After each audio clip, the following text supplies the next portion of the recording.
Hi, everybody, and welcome to Easter Sunday for the year 2025. And I was going to come on today and just read you one account of the Easter story. And I really think what I would like to do instead, because really the importance of this doesn't stop just today. For Christians worldwide, this is the story. Okay, this is what it's all about, is Easter. And really, for me, it's not Easter. And Easter, the word, is more where paganism kind of gotten mixed in with Christianity. And then somehow it all integrated. And then later, through the years, the pagan meaning of it, at least to Christians in general, was totally gone. And it became more about spring and things starting all anew. Christ has risen again. I like to refer to Easter as Resurrection Sunday instead of Easter. But I do go, and I don't really decorate to say. I do go and spend time with my family and have an Easter dinner, which is what I did today, and is very, very lovely. But other than that, I'm not too into I love bunnies, but not for Easter. I like them for the concepts of spring. And so anyway, and the story of that and how that all occurred is really actually pretty interesting, part of early Christianity. But anyway, for now, we are going to start with tonight's reading, and then we're going to do it out of several of the Gospels over the next few nights. This will be in addition to our regular reading, and just so you can kind of see, because each of these Gospels was written actually for all of us, but they were written to a different group of people, whoever it was that the particular apostle was ministering to. And they all had different callings where Christ had sent them to minister. So some of them were to minister to the Jews. Some of them were to minister to, just to the, various eccentric people amongst the Romans, some of them, just various different people. And some of it is just a different perspective on how they viewed the events of that particular event. So I'm sure they all experienced it in a different way, emotionally and the whole bit. So we're going to start with Matthew,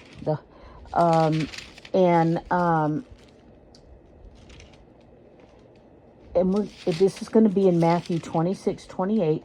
If you have your Bible, so we're going to read through. We're not going to do any commentary on it. This is just a read through. Although you know me, I can't help but put in my 2 cents every once in a while. But it's what I'm meaning to say is it's not really an in-depth study. So let's go to Matthew, chapter 26 through 28. My Bible is a big study Bible, so I'm getting through all of the study pages here.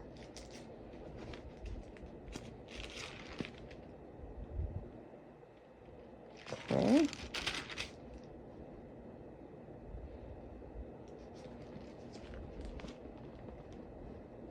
Okay, so Matthew 26, chapter 26, verse 1.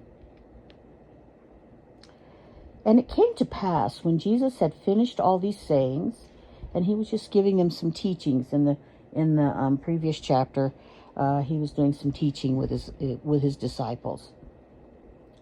And it came to pass when Jesus had finished all these sayings, he said unto his disciples, Ye know that after 2 days is the feast of Passover, and the Son of Man is betrayed to be crucified. And he knew already through the power of God that he knew that this was going to happen, and he's trying to prepare the disciples. Verse 3. Then assembled together the chief priests and the scribes and the elders of the people unto the palace of the high priest, who was called Caiaphas, and consulted that they might take Jesus by subtlety, so they were going to be real subtle about how they did it, and kill him. But they said, "Not on the feast day, lest there be an uproar amongst the people." Now when Jesus was in Bethany, in the house of Simon the leper, there came unto him a woman having an alabaster box of very precious ointment, and poured it on his head as he sat at meat. So what they mean by that is that term meat was used for just generally eating. It wasn't necessarily talking in the Bible about animal flesh or that they were having an all-meat meal, because that's not what happens at Passover. They don't have an all-meat meal. They have to have that's an interesting study in itself. And Jews still eat Passover meal the same way. So, but when his disciples saw it, they had indignation, saying, "To what purpose is this waste?" They thought the woman pouring the ointment over his head was very wasteful because it was expensive. For this ointment might have been sold for much and given to the poor. When Jesus understood it, he said unto them, "Why trouble ye the woman? For she hath wrought a good work upon me.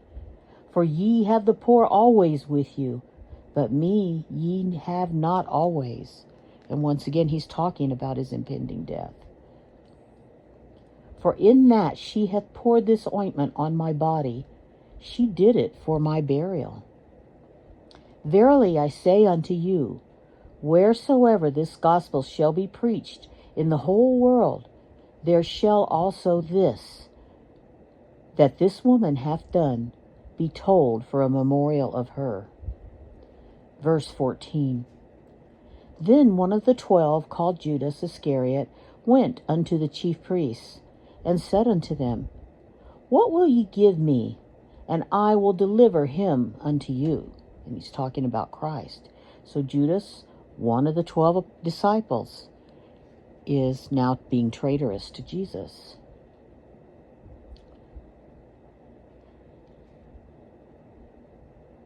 And they made a covenant with him. They covenanted, I have trouble saying it, covenanted with him for 30 pieces of silver. And from that time, he sought the opportunity to betray him. And in the King James, whenever the word H, or the word for the word him or he, is capitalized, they're talking about Jesus, God. Okay.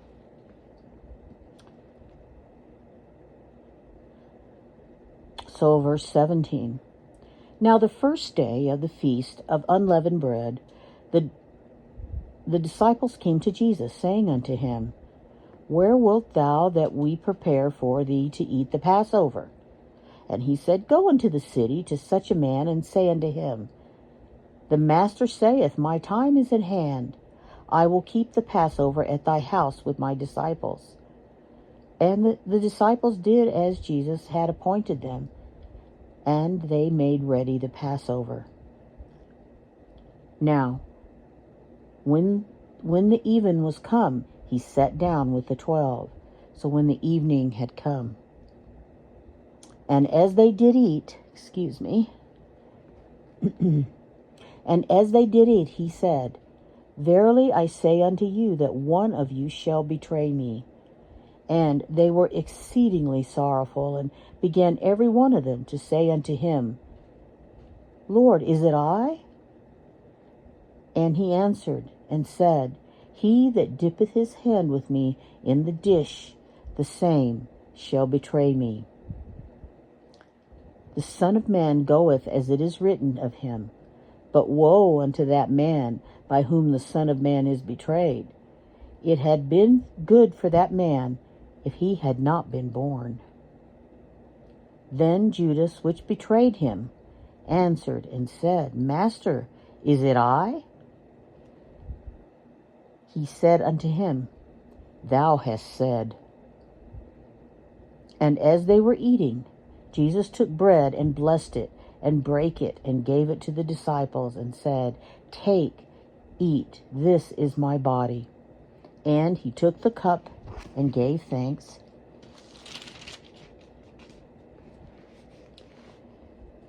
and gave it to them, saying, "Drink ye all of it, for this is my blood of the New Testament, which is shed for many for the remission of sins. But I say unto you, I will not drink henceforth of this fruit of the vine, until the day when I drink it new with you in my Father's kingdom." Verse 30. And when they had sung a hymn, they went out into the Mount of Olives. Then saith Jesus unto them, "All ye shall be offended because of me this night. For it is written, I will smite the shepherd, and the sheep of the flock shall be scattered abroad. But after I am risen again, I will go before you into Galilee." Verse 33. Peter answered and said unto him, "Though all men shall be offended because of thee, yet will I never be offended." Jesus said unto him, "Verily I say unto thee, that this night, before the cock crow, thou shalt deny me thrice." Peter said unto him, "Though I should die with thee, yet will I not deny thee." Likewise also said all the disciples. Then cometh Jesus with them unto a place called Gethsemane, and saith unto the disciples, "Sit ye here while I go and pray yonder." And he took with him Peter and the 2 sons of Zebedee, and began to be sorrowful and very heavy. Then saith he unto them, "My soul is exceedingly sorrowful, even unto death. Tarry ye therefore, and watch with me." Now I need to read that again because I did not read it correctly. And this is verse 38 of chapter 26. Then saith he unto them, "My soul is exceedingly sorrowful, even unto death. Tarry ye here, and watch with me." Verse 39. And he went a little farther, and fell on his face, and prayed, saying, "O my Father, if it be possible, let this cup pass from me. Nevertheless, not as I will, but as thou wilt." So he knew what was coming and how terrible it was going to be. And the human side of him wanted it stopped, wanted to avoid that. But the divine part of it understood that God's will needed to be done. Verse 40. And he cometh unto the disciples, and findeth them asleep, and saith unto Peter, "What, could ye not watch with me 1 hour? Watch and pray that ye enter not into temptation. The spirit indeed is willing, but the flesh is weak." Verse 42. He went away again for the second time, and prayed, saying, "O my Father, if this cup may not pass away from me, except I drink it, thy will be done." And he came and found them asleep again, for their eyes were heavy. And he left them, and went away again, and prayed the 3rd time, saying the same words. Then cometh he to his disciples, and saith unto them, "Sleep on now, and take your rest. Behold, the hour is at hand, and the Son of Man is betrayed into the hands of sinners. Rise, let us be going. Behold, he is at hand that doth betray me." And while he yet spake, lo, Judas, one of the 12, came, and with him a great multitude, with swords and staves, from the chief priests and elders of the people. Now he that betrayed him gave them a sign, saying, "Whosoever I shall kiss, the same is he. Hold him fast." And forthwith he came to Jesus, and said, "Hail, Master," and kissed him. And Jesus said unto him, "Friend, wherefore art thou come?" Then came they and laid hands on Jesus, and took him. And behold, one of them which were with Jesus stretched out his hand and drew his sword, and struck a servant of the high priest, and smote off his ear. So one of Jesus' disciples. Now, in one of the other disciples' accounting of this, they go into more detail of that event. Then Jesus said unto him, Put up again thy sword into his place, for all they that take the sword shall perish with the sword. Thinkest thou that I cannot now pray to my Father, and he shall presently give me more than 12 legions of angels? But how then shall the scriptures be fulfilled? And thus it must be. Verse 55. In that same hour said Jesus to the multitudes, Are ye come out as against a thief, with swords and staves for to take me? I sat daily with you teaching in the temple, and ye laid no hold on me. But all this was done, that the scriptures of the prophets might be fulfilled. Then all the disciples forsook him and fled. Every one of them that said they would never do that. And they that had laid hold on Jesus led him away to Caiaphas, the high priest, where the scribes and elders were assembled. They were ready and waiting for him. But Peter followed him afar off unto the high priest's palace, and went in, and sat with the servants to see the end. Now Peter is the one that told Jesus, because it's a detail in Matthew's version, recounting of this event, that he kind of left out the little detail, but it was actually Peter that told Jesus that he would never pretend that he didn't know Jesus. He would never deny Jesus. And Jesus told him, before the cock crows 3 times, tonight you will have denied me 3 times. And so Peter has now showed up where they've taken Jesus off to be arrested. But Peter followed him afar off unto the high priest's palace, and went in and sat with the servants to see the end. Now the chief priests and elders and all the council sought false witness against Jesus to put him to death, but found none. Yea, though many false witnesses came, yet found they none. At the last came 2 witnesses, and said, This fellow said, I am able to destroy the temple of God, and to build it in 3 days. Verse 62. And the high priest arose and said unto him, Answerest thou nothing? What is it which these witnesses against thee? But Jesus held his peace. And the high priest answered and said unto him, I adjure thee by the living God, that thou tell us whether thou be the Christ, the Son of God. Verse 64. Jesus saith unto him, Thou hast said, nevertheless I say unto you, hereafter shall ye see the Son of Man sitting on the right hand of power, and coming in the clouds of heaven. Then the high priest rent his clothes, saying, He hath spoken blasphemy. What further need have we of witnesses? Behold, now ye have heard his blasphemy. What think ye? They answered and said, He is guilty of death. Verse 67. Then did they spit in his face, and buffeted him, and others smote him with the palms of their hands, saying, Prophesy unto us, thou Christ, who is he that smote thee? Now Peter sat without in the palace, and a damsel came unto him, saying, Thou also wast with Jesus of Galilee. This verse 70. But he denied before them all, saying, I know not what thou sayest. I don't know what you're talking about. I've never seen this man before. Verse 71. And when he was gone out unto the porch, another maid saw him, and said unto them that were there, This fellow was also with Jesus of Nazareth. And again he denied with an oath, I do not know the man.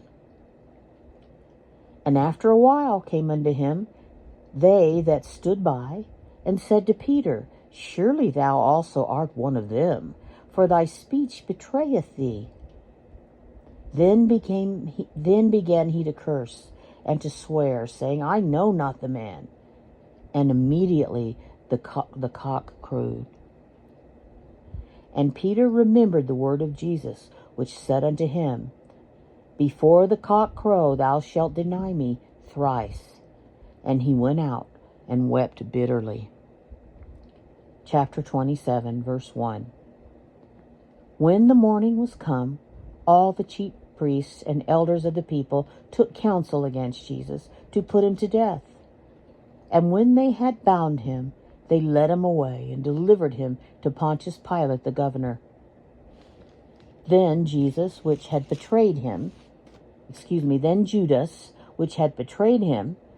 when he saw that he was condemned, repented himself and brought again the 30 pieces of silver to the chief priests and elders, saying, I have sinned in that I have betrayed the innocent blood. And they said, What is that to us? See thou to that. And he cast down the pieces of silver in the temple and departed, and went and hanged himself. So Judas committed suicide. And the chief priests took the silver pieces and said, It is not lawful for to put them into the treasury, because it's the price of blood. And they took counsel and bought with them the potter's field, to bury strangers in. Wherefore that field was called the field of blood unto this day. Verse 9. Then was fulfilled that which was spoken by Jeremy the prophet, saying, And they took the 30 pieces of silver, the price of him that was valued, whom they of the children of Israel did value, and gave them for the potter's field, as the Lord appointed me. And Jesus stood before the governor.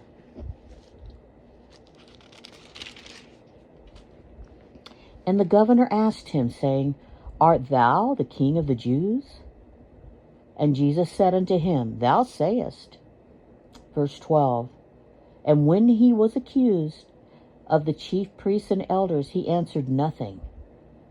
Then said Pilate unto him, Hearest thou not how many things they witness against thee? And he answered him to never a word, insomuch that the governor marveled greatly. So Jesus was just not saying anything. Not defending himself, not saying anything. Excuse me.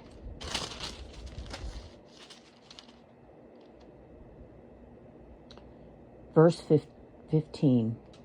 Now at that feast the governor was wont to release unto the people a prisoner whom they would. And they had then a notable prisoner called Barabbas. And there's more about Barabbas in some of the other recounts. Therefore, when they were gathered together, Pilate said unto them, Whom will ye that I release unto you, Barabbas, or Jesus, which is called the Christ? For he knew that for envy they had delivered him. So Pilate knew that he really wasn't delivered because he committed any crime. It was because he was very, very envious. They were very envious of Jesus. They were afraid of having their power stripped off of them. So they used the judicial system of their time against him. They politicized their judicial system. Verse 17. Therefore, when they were gathered together, Pilate said unto them, Whom will ye that I release unto you, Barabbas, or Jesus, which is called Christ? For he knew that for envy they had delivered him. When he was set down on the judgment seat, his wife sent unto him, saying, Have thou nothing to do with that just man? For I have suffered many things this day in a dream because of him. So she had had a dream that her husband should not be putting Jesus to death. Verse 20. But the chief priests and elders persuaded the multitude that they should ask Barabbas and destroy Jesus. So they were out there protesting that they wanted Barabbas, but kill Jesus. Save Barabbas, kill Jesus. Verse 21.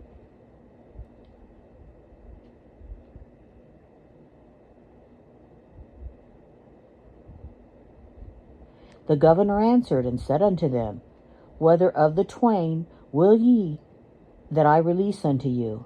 They said, Barabbas. And Pilate saith unto them, What shall I do then with Jesus, which is called Christ? And they all say unto him, Let him be crucified. And the governor said, Why, what evil hath he done? But they cried out the more, saying, Let him be crucified. Verse 24. When Pilate saw that he could prevail nothing, but that rather a tumult was made, he took water and washed his hands before the multitude, saying, I am innocent of the blood of this just person. See ye to it. So he said, I'm innocent of it. It's these people's fault.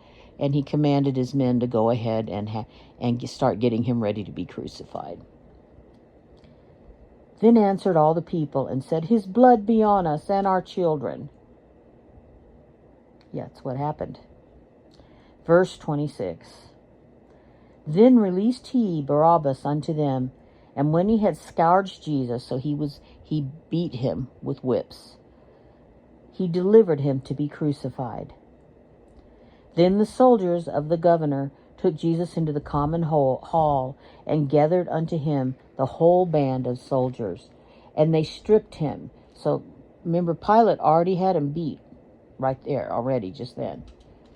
And they stripped him and put on him a scarlet robe, and when they had platted a crown of thorns, they put it upon his head, and a reed in his right hand, and they bowed the knee before him and mocked him, saying, Hail, King of the Jews!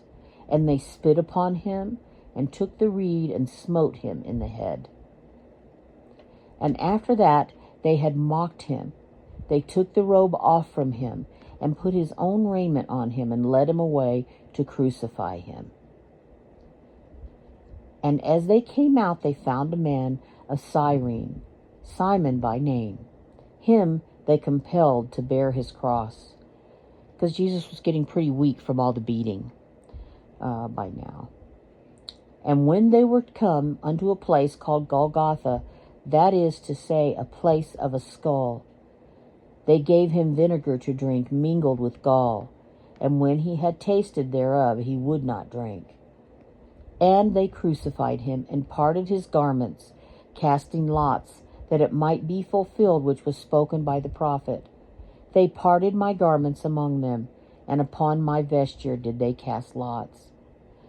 And sitting down they watched him there, and set up over his head his accusations written, so a sign up above his head, This is Jesus, King of the Jews. Then there were two thieves crucified with him, one on the right hand and another on the left. And they that passed by reviled him, wagging their heads, and saying, Thou that destroyest the temple and buildest it in 3 days, save thyself. If thou be the Son of God, come down from the cross. Likewise, also, the chief priests mocking him, with the scribes and elders, said, He saved others, himself he cannot save. If he be the King of Israel, let him now come down from the cross, and we will believe him. He trusted in God, let him deliver him now, if he will have him, for he said, I am the Son of God. Verse 44. The thieves also, which were crucified with him, cast the same in his teeth. Verse 45. Now from the 6th hour there was darkness over all the land unto the 9th hour. And about the 9th hour Jesus cried with a loud voice, saying, Eli, Eli, lama sabachthani. That is to say, my God, why hast thou forsaken me? Now, let's see if we go over here. It's saying, Eli, Eli, lama sabachthani, the English translation of the Greek, which is the Greek transliteration of Aram. So he's speaking in Aramaic here. So the whole expression is Aramaic. And it's, my God, why hast thou forsaken me? Verse 47. And so his human side was definitely feeling what was happening to him there. Some of them that stood there, when they heard that, said, This man calleth for Elias. And straightway one of them ran and took a sponge and filled it with vinegar and put it on a reed and gave him to drink. The rest said, Let be, let us see whether Elias will come and save him. So they were mocking him. Verse 50. Jesus, when he had cried again with a loud voice, yielded up the ghost. So he made one last cry, and then he died. And behold, the veil of the temple was rent in twain. Suddenly, it's like the Holy Spirit came down and just ripped it right up the middle. From the top to the bottom, and the earth did shake, and the rocks rent, and the graves were opened, and many bodies of the saints which slept arose. And this was witnessed so widely, this rising of all of these people from their graves. It was accounted for in historical writings. Josephus and multiple others accounted for it in their writings.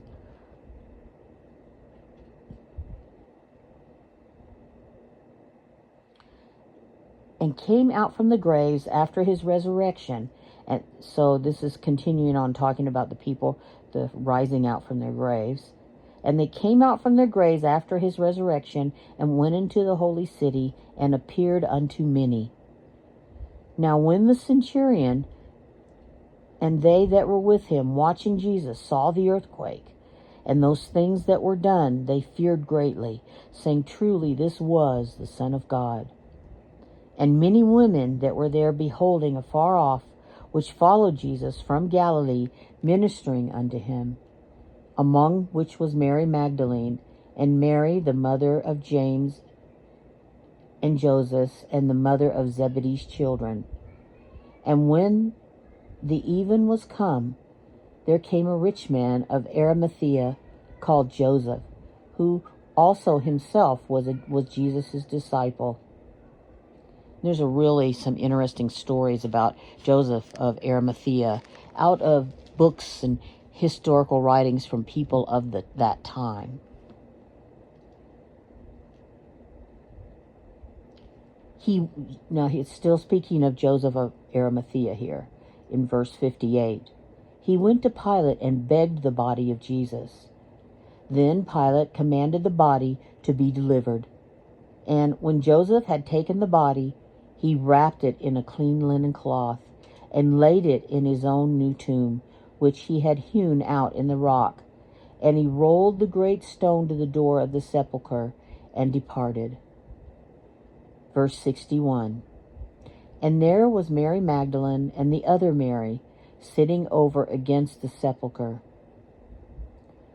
Now the next day that followed, the day of the preparation, the chief priests and Pharisees came together unto Pilate, saying, Sir, we remember that the deceiver said while he was yet alive, After 3 days I will rise again. Command therefore that the sepulchre be made sure, they want somebody to guard it and keep it secure, until the 3rd day, lest his disciples come by night and steal him away, and say unto the people, He is risen from the dead. So the last error shall be worse than the first. Pilate said to them, Ye have a watch.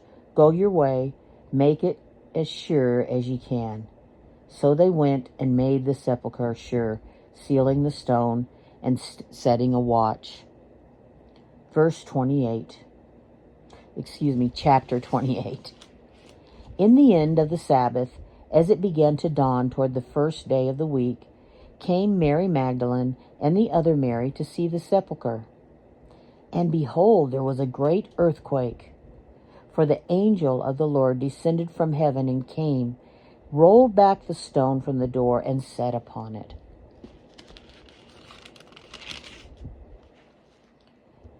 His countenance was like lightning, and his raiment was white as snow.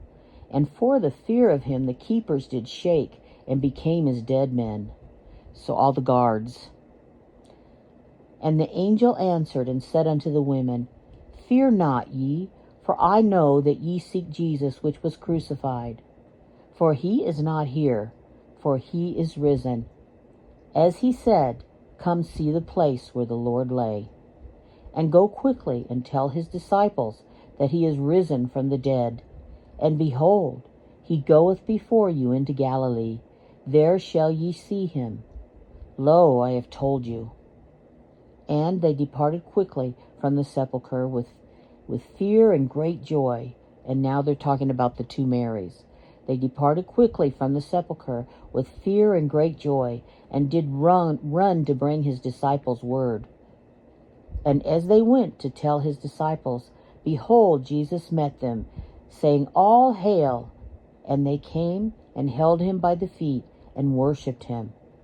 Then Jesus said unto them, Be not afraid. Go tell my brethren that they go into Galilee, and there shall they see me. Now when they were going, behold, some of the watch came into the city, showed unto the priest all the things that were done.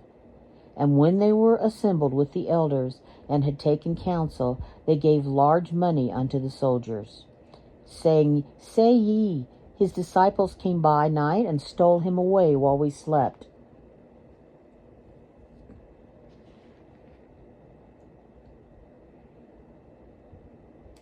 And if this come to the governor's ears, we will persuade him and secure you. So they took the money and did as they were taught. And this saying is commonly reported among the Jews until this day. Verse 16. Then the 11 disciples went away into Galilee, into a mountain where Jesus had appointed them. And when they saw him, they worshipped him. But some doubted. And Jesus came and spake unto them, saying, All power is given unto me in heaven and earth. Go ye therefore and teach all nations, baptizing them in the name of the Father and of the Son, them to observe all things whatsoever I have commanded unto you. And lo, I am with you always, even unto the end of the world. Amen. And so that's the end of the book of the book of Matthew. And tomorrow we will do a second reading of the Easter story in one of the other Gospels. You guys have a wonderful day, many blessings, and spend some time with your Heavenly Father. And thank him for the gift of the forgiveness of your sins with the blood of his body. Good night. Bye-bye.